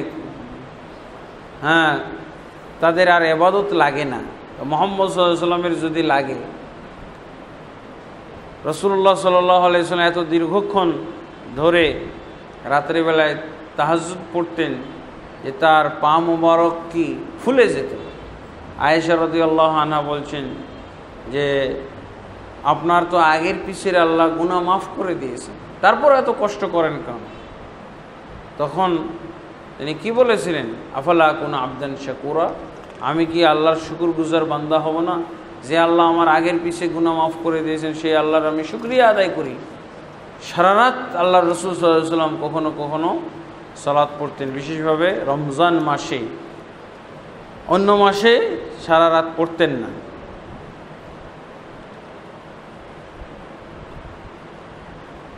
এখানে ইবাদত কয়েক প্রকার উল্লেখ করা হয়েছে। একটা হলো ইবাদাতুর রুবুবিয়্যা, তাওহীদুর রুবুবিয়্যার মতো। তাওহীদুর রুবুবিয়্যা আর ইবাদাতুর রুবুবিয়্যা একই কথা, উবুদিয়াতুর রুবুবিয়্যা। সমস্ত মাখলুক আল্লাহ তাবারক ওয়া তাআলার এই ইবাদত করে, রব হিসেবে তার ইবাদত সবাই করে।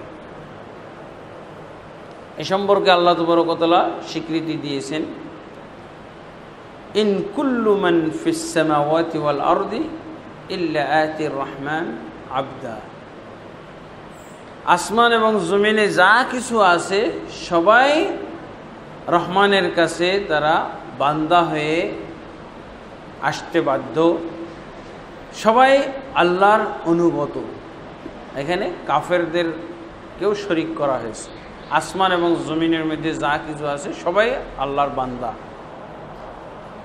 তাহলে আল্লাহর বান্দা মানে কি? আল্লাহর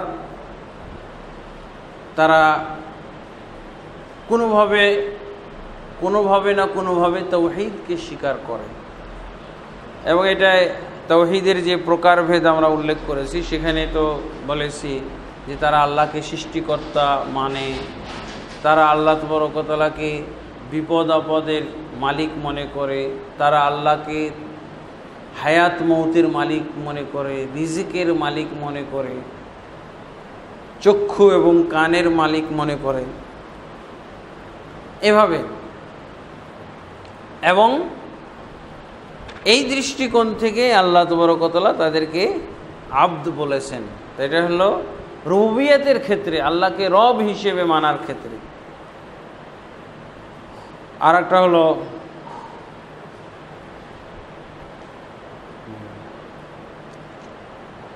ওয়া ইবাদুর রহমান, আর একটা হলো উবুদিয়াতুত তাআ, উবুদিয়া খাসা, অর্থাৎ বিশেষ ধরনের আল্লাহর ইবাদত। বিশেষ ধরনের ইবাদত মানে আল্লাহ তাবারক ওয়া তাআলা যে সমস্ত ইবাদতের নিয়মাবলী দিয়েছেন, ইবাদতের আইটেম দিয়েছেন, এগুলো যারা ফলো করে, ইবাদতের আইটেম। এই ক্ষেত্রে দেখা যায় যে আল্লাহ তাবারক ওয়া তাআলা তার কিছু বান্দাদের কথা বলেছেন, ওয়া ইবাদুর রহমানিল্লাযীনা ইয়ামশুনা আলাল আরদি হাওনা। আল্লাহর বান্দা, রহমান দয়াময়ের বান্দা তারা যারা জমিনের বুকে বিনয়ের সাথে চলাফেরা করে, নিজেদেরকে তারা নিচু করে চলাফেরা করে, আল্লাহর কাছে তারা বিনীতভাবে চলাফেরা করে। তো এখানে বিশেষ উবুদিয়ত, আর বিশেষ উবুদিয়ত সেটা হলো সাধারণ মুমিন মুসলিমদের ক্ষেত্রে, আর একটা হলো নবী এবং রসুলগণের উবুদিয়ত, নবী এবং রসুলগণের দাসত্ব। এই জন্য আল্লাহ তাবারক ওয়া তাআলা সমস্ত নবী এবং রসুলদেরকে দাস হিসেবে সম্বোধন করেছেন। সমস্ত নবী এবং রসুল, শুধু আমাদের নবী নয়, পূর্বে যত নবী রসুল আল্লাহ তাবারক ওয়া তাআলা প্রেরণ করেছিলেন সকলেই কিন্তু আল্লাহ তাবারক ওয়া তাআলার দাস ছিলেন, সকলেই আল্লাহর ইবাদতকারী ছিলেন। নূহ সম্পর্কে আল্লাহ বলছেন, ইন্নাহু কানা আবদান শাকুরা, নিশ্চয়ই নূহ ছিলেন আল্লাহর শুকর গুজার একজন বান্দা। আমাদের নবী সম্পর্কে তো শুনলামই, ইব্রাহিম, ইসহাক, ইয়াকুব, তাদেরকেও আল্লাহ তাবারক ওয়া তাআলা দাস হিসেবে সম্বোধন করেছেন, আল্লাহর ইবাদতকারী হিসেবে সম্বোধন করেছেন। ওয়াজকুর ইবাদানা ইব্রাহিমা ওয়া ইসহাক ওয়া ইয়াকুব, আর তুমি স্মরণ করো আমাদের বান্দাদেরকে, আমার সেই বান্দাদেরকে, ইব্রাহিম, ইসহাক, ইয়াকুব, উলিল আইদি ওয়াল আবসার, তারা ছিল হাতওয়ালা এবং চক্ষুওয়ালা। এভাবে আল্লাহ তাবারক ওয়া তাআলা নবীদেরকেও তার বান্দা হিসেবে সম্বোধন করেছেন। তার মানে তারাও সমস্ত নবী এবং রসুলগণ আল্লাহর গোলাম ছিলেন, আল্লাহর ইবাদতকারী ছিলেন। অতএব কারো উপায় নাই এই চিন্তা করার যে আল্লাহর উবুদিয়ত থেকে বের হওয়া যায়। এটাকে শেখ মোহাম্মদ বিন আব্দুল ওয়াহাব আল্লাহর উবুদিয়ত থেকে বের হওয়া, আল্লাহর গোলামি থেকে বের হওয়া, এটাকে ইসলাম ভঙ্গেরও একটা কারণ হিসেবে ধরেছেন। যারা মনে করে যে আল্লাহর শরীয়ত বহির্ভূত জীবনযাপন করা কারোর জন্য বৈধ আছে, তাহলে ওই ব্যক্তি কাফের হয়ে যাবে। সে তো কাফের হবেই, যে অন্যের ক্ষেত্রে কামিল মনে করে তাকে বলবে যে ইনি আর ইবাদতের আওতাভুক্ত নয়, ওনার আর ইবাদত লাগবে না, তাহলে ওই ব্যক্তি মুরতাদ হয়ে যাবে। এখানে আল্লাহর ইবাদতের সাথে মানুষের ইবাদত, গায়রুল্লাহর ইবাদত, এগুলো বিভিন্ন ধরনের হতে পারে।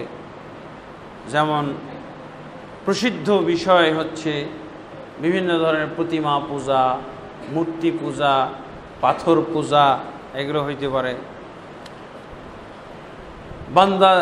বান্দাদের পূজা, সেটা নবী হতে পারে, ফেরেশতা হতে পারে, জীবিত ব্যক্তি হতে পারে।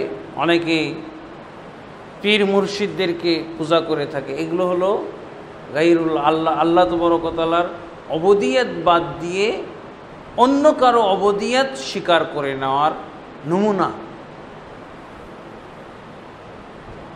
আমাদের সমাজে কবর পূজা একটা নতুন সংস্করণ শিরকের। এটা জাহিলি যুগেও ছিল না। কবর পূজা করা এটা জাহিলি যুগেও ছিল না। তারা মৃত ব্যক্তিদের মূর্তি বানিয়ে পূজা করত, কিন্তু মৃত ব্যক্তিদেরকে দাফন করে তার কবর পূজা, এটা একটা জঘন্য ধরনের শিরকের সংস্করণ। এটা মুসলিম সমাজ আবিষ্কার করেছে, মানে তথাকথিত মুসলিম, নামধারী মুসলিম, এদেরকে কবর পূজারী মুসলিম বলা হয়। এমনকি গাছ পূজাও করা হয়, এই সমাজে গাছ পূজাও করা হয়। চট্টগ্রামে কি বায়েজিদ বুস্তামি নাকার কবরে গাছের সুতা বাঁধা হয়। আমাদের এক ভাই, দায়ী ভাই গেছিলেন, তার দাওয়াতি একটা টিম নিয়ে। আমরা বিভিন্ন এলাকায় দাওয়াতি টিম প্রেরণ করতাম যখন কুয়েতি সংস্থায় আমি ছিলাম, দাওয়াতি টিম। তো চট্টগ্রামও পাঠাইলাম। তো ওরা ওই মাজারে গেছিল, তো সুতা বাঁধে, লোক সুতা বাঁধতেছে আর বলতেছে এই সুতায় এই উপকার করে। তার ভিতরে বলতেছে আপনার মনে যা বাসনা আছে, এই গাছের সুতা পেঁচায় আপনি খালি নিয়ত করলে আপনার বাসনা পূর্ণ হবে, আপনার ইচ্ছা পূর্ণ হয়ে যাবে। তো উনি বললেন যে তুমি এই কয় টাকার ব্যবসা করতেছো, সুতা বিক্রি করে যাও, তুমি ইচ্ছা, তোমার কাছেই তো সব সুতার স্তূপ, তো তুমি ইচ্ছা করতে পারো না? তোমাকে আল্লাহ ধনী বানিয়ে দেখ, তুমি অর্থ সম্পদশালী হয়ে যাও, তোমাকে আর যেন এই জায়গায় বসতে না হয়, তো তুমি নিজে এটা করতে পারো না? মানুষকে খুব দিচ্ছ, মানুষকে সুবিধার কথা বলছো, আর তুমি নিজে সুবিধা বঞ্চিত। তুমি এই রাস্তায় এখানে বসে সুতা বিক্রি করতেছো, তুমি আগে নাও। তো এরকম যে তারা আসলে এরকম নির্বোধ হয়ে থাকে, শিরক যারা করে এরকম নির্বোধ হয়ে থাকে। আমাদের সমাজে তো কচ্ছপ পূজাও করে, মাছ পূজাও করে। ওই কয়েকদিন আগে ওই শাহজালাল রাহিমাহুল্লাহ, তার মাজার পরিদর্শনে গেছিলাম। পরিদর্শন মানে আমি ওখানে দাওয়াতি কাজে যেয়ে মনে করলাম যে প্রথমবার যখন সিলেট আসলাম তো দেখি। প্রথমবার অবশ্য দেখতে যাইতে পারি নাই। ওই এলাকার লোকেরা যাদের কাছে আমরা গেছিলাম, যারা আমাদের ওই সিলেট এলাকায় থাকার বন্দোবস্ত করেছিল, তারা বিভিন্ন দাওয়াতি প্রোগ্রাম সেট করেছিল, তারা আমাদেরকে ওই মাজারগুলো দেখতে যাইতে দেয় নাই। বলছে আপনারা যেই শেকেল সুরতে আছেন এখন, এই অবস্থায় গেলে মাজারের আরও মর্যাদা বেড়ে যাবে, আপনারা যায়েন না। তখন ওরা প্রচার করবে যে বিদেশ থেকেও, মানে বিদেশি আরবি কিছু আলেম ছিল, তো ওনারা নিষেধ করলেন যে এতে করে ওরা অপপ্রচার করার সুযোগ পাবে যে আমাদের মাজারে বিদেশ থেকে, আরব থেকেও লোক আসে, আরবের আলেমরা পর্যন্ত আসে। এই কথা বলার জন্য সুযোগ না পাই, আপনারা যায়েন না, আমাদের অনুরোধ। তো যাই নাই, কিন্তু এর দ্বিতীয়বার আমি একাই গেছিলাম যখন, তখন গেলাম। তো সেটা এরকম একটা ঘটনা ঘটার পর ওখানে বোমা মারা হয়েছিল, তারপরে ওই বিষ প্রয়োগ করে গজার মাছগুলোকে মেরে ফেলা হয়েছিল। তারপরে পরে আমি গেছিলাম, কিছু বলতে চাইলাম, কিন্তু ওই যে কিছুদিন আগে যে বিষ প্রয়োগ করা হয়েছে, মাজারে বোমা মেরেছিল কারা। যদি আমি ওখানে যে কোনো দাওয়াতি কাজ করি প্রকাশ্যে, তাহলে তো তারা মনে করবে যে এই সেই আগে যারা বোমা মেরেছিল আর এই যে গজার মাছ আমাদের মেরে ফেলেছে, গজার মাছের পূজা করতো। তো এই জন্য তখন তো গজার মাছ ছিল না, আমি যখন যাই মারা গেছে, বিষ প্রয়োগ করে মেরে ফেলা হয়েছিল। কিন্তু দেখতেছি যে ওই মাজারে অনেক লোক আসতেছে আর দোয়া করতেছে, বাবা অমুক এই ইচ্ছা ওই ইচ্ছা, এই উদ্দেশ্য এগুলো তারা ব্যক্ত করতেছে।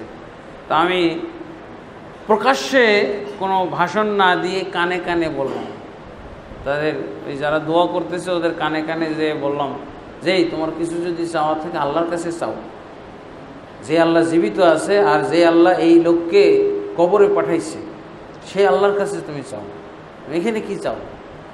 কানে কানে আর কি বলছি, প্রকাশ্যে বললে তো হয়তো মাজার কমিটির লোকেরা, আমরা প্রকাশ্যে একবার বলেছিলাম, দাওয়াতি কাজ করেছিলাম এতে, কে বলে খানজাহান আলীর মাজারে।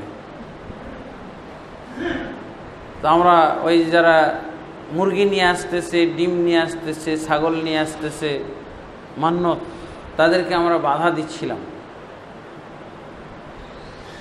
রাস্তায় দাঁড়িয়ে আমরা গাড়িটা দাঁড় করিয়ে তাদেরকে বুঝাচ্ছিলাম যে তোমরা এইগুলো নিয়ে কোথায় যাচ্ছ।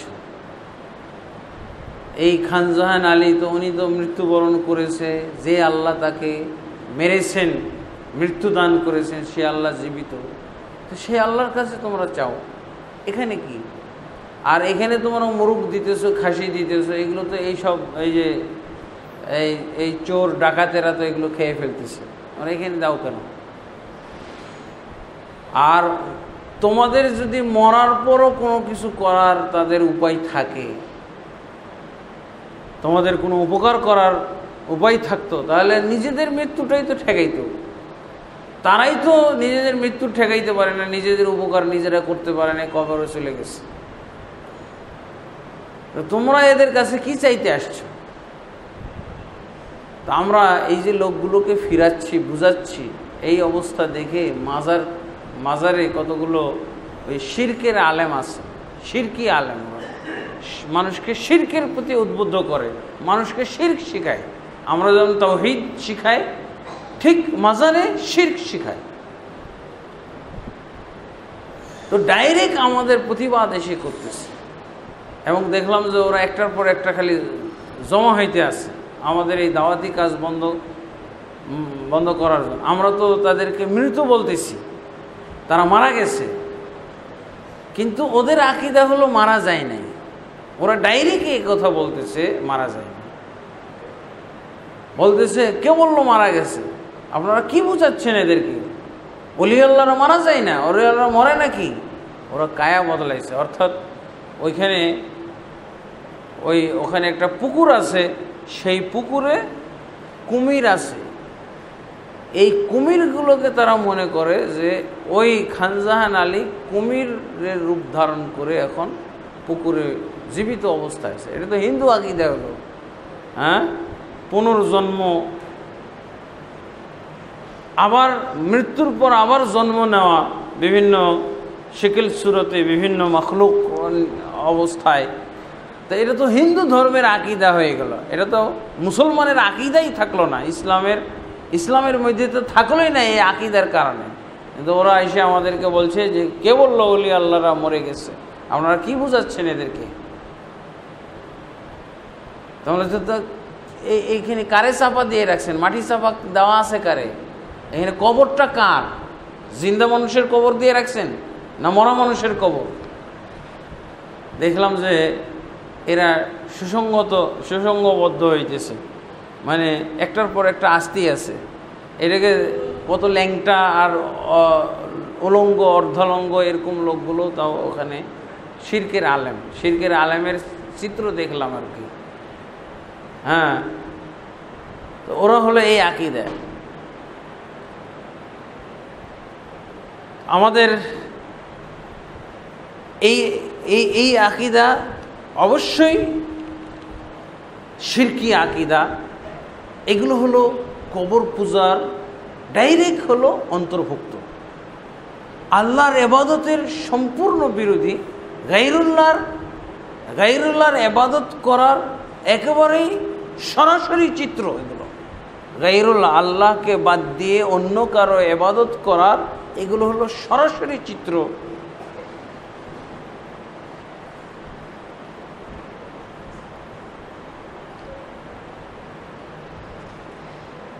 এই 5টি আয়াত উল্লেখ করার পর এবং ওই আসারটা তো হচ্ছে ইবনে মাসউদ রাদিয়াল্লাহু আনহুর যে আসার আমরা পড়েছিলাম হাদিস, এগুলো অবশ্যই কোরআনের এই আয়াতগুলিরই তাফসিরের অন্তর্ভুক্ত। এরপর আল্লামা মুহাম্মদ বিন আব্দুল ওয়াহাব একটি হাদিস নিয়ে এসেছেন। সেই হাদিসের মাধ্যমে উনি প্রমাণ করেছেন যে তাওহীদ হচ্ছে আল্লাহ এবং বান্দার মাঝে যে হক আছে, আল্লাহ এবং বান্দার মাঝে যে অধিকারগুলো আছে, এই অধিকারের সার নির্যাস কথা হলো তাওহীদ। মুআজ বিন জাবাল রাদিয়াল্লাহু আনহু থেকে বর্ণিত, তিনি রাসূলুল্লাহ সাল্লাল্লাহু আলাইহি ওয়াসাল্লামের সাথে একই বাহনে অববিষ্ট ছিলেন, একই বাহনে চড়েছিলেন। আল্লাহর রসুল সাল্লাল্লাহু আলাইহি ওয়াসাল্লাম মুআজ বিন জাবালকে ডাকলেন।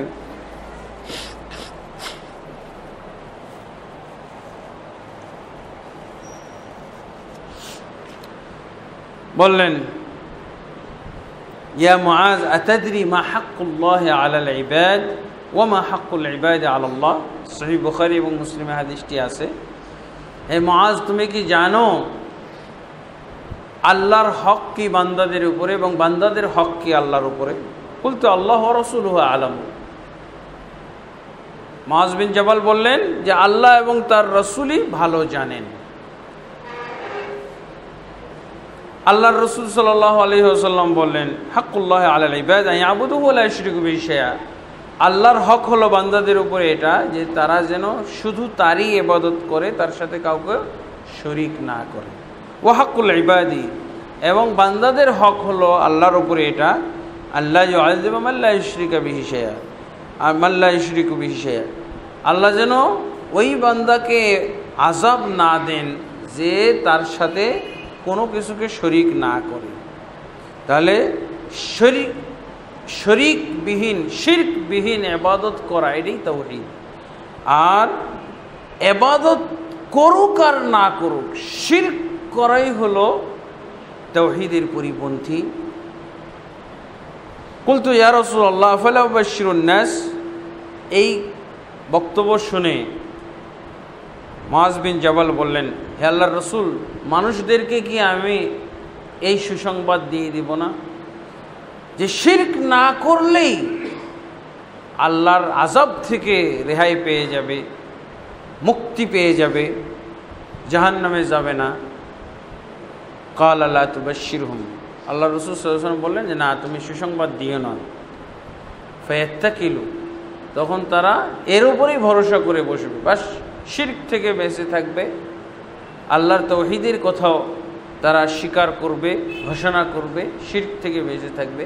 কিন্তু এর মাঝে যে তাওহীদের নমুনা স্বরূপ, তাওহীদের সত্যতা প্রমাণ স্বরূপ যে অনেক ইবাদত আমল আছে, এগুলোর ব্যাপারে তাদের শিথিলতা আসবে। যাক, এটা হয়তো আমরা পরবর্তীতে আরও বিস্তারিতভাবে ব্যাখ্যা করব। অন্যথায় আজকের মতো আমাদের এই তরজমার মাধ্যমেই আমরা তাওহীদ বিষয়ক হাদিসের দলিলের আমরা উপস্থাপনা শেষ করলাম। আল্লাহ তাবারক ওয়া তাআলা আমাদের সকলকে তৌফিক দান করুন, আমরা যেন জীবনে যতদিন বেঁচে থাকব তাওহীদকে সঠিকভাবে বুঝে তাওহীদকে নিজেদের জীবনের সম্বল হিসেবে আমরা গ্রহণ করতে পারি, এবং কখনও যেন আল্লাহ তাবারক ওয়া তাআলা আমাদেরকে কোনো ধরনের শিরকে জড়িত না করেন, আমাদের কাউকেও যেন আল্লাহ তাবারক ওয়া তাআলা শিরকের সাথে জড়িত না করেন। সম্পূর্ণ শিরক মুক্ত এবং বেদাত মুক্ত আমল ইবাদত এবং ঈমান এবং ইসলামী জিন্দেগি, ইসলামী জীবনযাপন করার আমাদেরকে তৌফিক দান করুন। আল্লাহুম্মা আমিন। আস্তাগফিরুল্লাহ লি ওয়া লাকুম ওয়া লিসাইরিল মুসলিমিন ফাস্তাগফিরুহু ইন্নাহু হুয়াল গফুরুর রহিম। সুবহানাকা আল্লাহুম্মা ওয়া বিহামদিকা আশহাদু আল্লা ইলাহা ইল্লা আনতা আস্তাগফিরুকা ওয়া আতুবু ইলাইক। আসসালামু আলাইকুম ওয়া রাহমাতুল্লাহি ওয়া বারাকাতুহু।